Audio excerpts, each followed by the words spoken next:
예, 대단히 반갑습니다. 저는 기독교 어무요법 채널을 운영하고 있는 박태관 목사입니다. 그동안도 잘 지냈습니까? 오늘 이 시간에는 살리시는 하나님이라는 제목으로 함께 생각을 해보려고 합니다. 한 번은 하나님께서 에스겔 선지자를 환상 중에 들려 올렸습니다. 먼 산골짜기로 데리고 갔습니다. 나무 한 그루 풀 한 포기가 없는 산이었습니다. 흙들은 다 마르고 바위 투성인 그 골짜기에 내려놓았습니다. 그런데 자세히 보니 거기에 뼈가 가득합니다.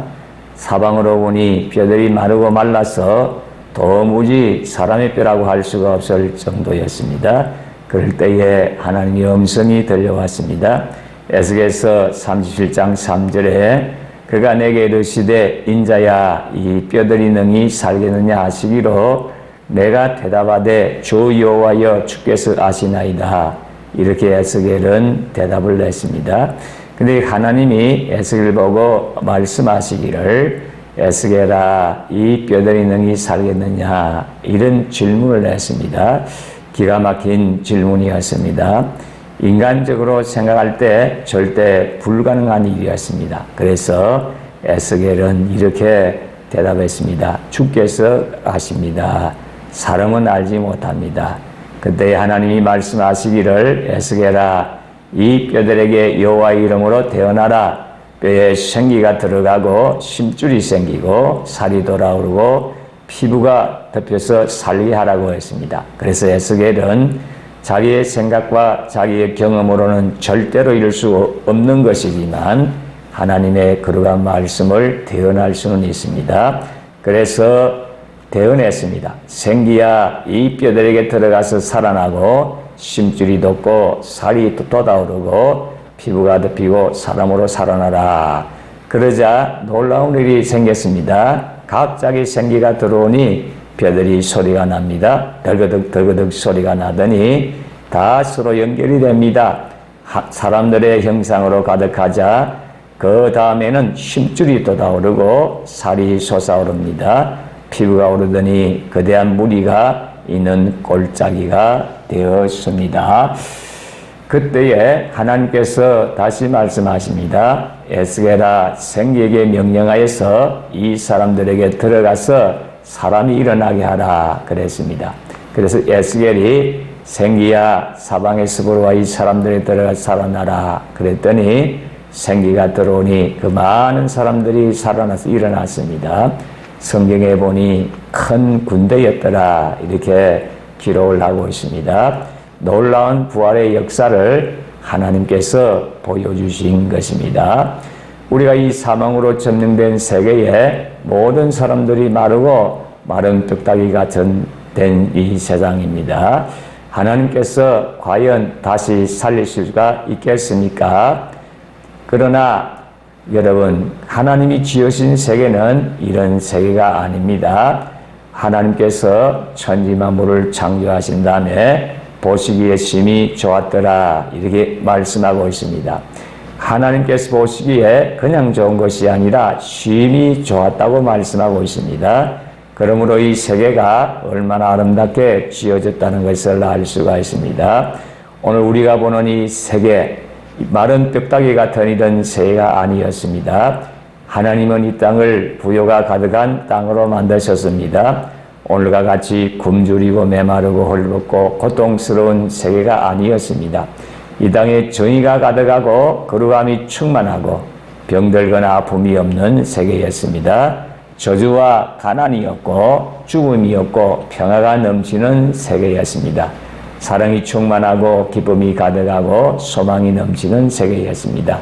하나님의 영광이 충만한 세계를 하나님께서 지어서 우리에게 주신 것입니다.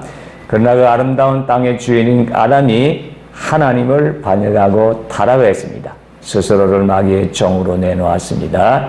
아담의 죄악과 마귀가 합작하여 오늘날 우리가 보는 이 처참한 세계, 마른 뼈다귀 같은 세계로 만들어버린 것입니다. 그럴 때에 우리 하나님께서 오늘날 이 세상을 다시 살리시기 위해서 예수 그리스도를 이 세상에 보내어 주신 것입니다. 실존주의 철학자들은 이렇게 탄식을 하고 있습니다. 인간은 부정적이고 절망적인 존재라고 했습니다. 덴마크의 유명한 철학자 케르케고르는 인간을 죽음에 이르는 병든 자라고 했습니다. 칼 야스포스는 인간을 고통, 싸움, 죽음 등에 에워싸워 괴로워하는 존재라고 하였습니다. 하이데카는 죽음이라고 하는 치유될 수 없는 고통 가운데 서 있는 존재라고 하였습니다. 사르트르는 인간은 무능력함에도 불구하고 자신의 존재에 대하여 책임을 져야만 하는 불행과 고통을 짊어진 존재라고 하였습니다. 우리는 오늘 현실주의를 살펴보면 어느 곳을 보아도 마른 뼈다귀뿐입니다. 이 뼈다귀들이 서로 부딪혀서 요란한 세류를 내고 있는 것이지요. 그러므로 우리가 예수 그리스도를 통해서 다시 한번 살아나는 그런 체험을 해야 되겠습니다. 오늘도 우리 하나님께서 이렇게 질문하십니다. 이 뼈들이 능히 살겠느냐? 이 마른 뼈들이 다시 살아날 수가 있겠느냐? 이렇게 질문을 하는 것입니다. 사실 인간적으로 생각하면 부정적일 수밖에 없는 것입니다. 그러나 예수 그리스도 부활의 주님께서 오셔서 죽은 우리를, 죽은 자와 방불한 이 세상을 다시 살리시는 것입니다. 우리 예수 그리스도는 종교를, 철학을, 의식을 주시려고 오신 것이 아닙니다. 이 마른 뼈들을 다시 살리시기 위해서 오신 것입니다.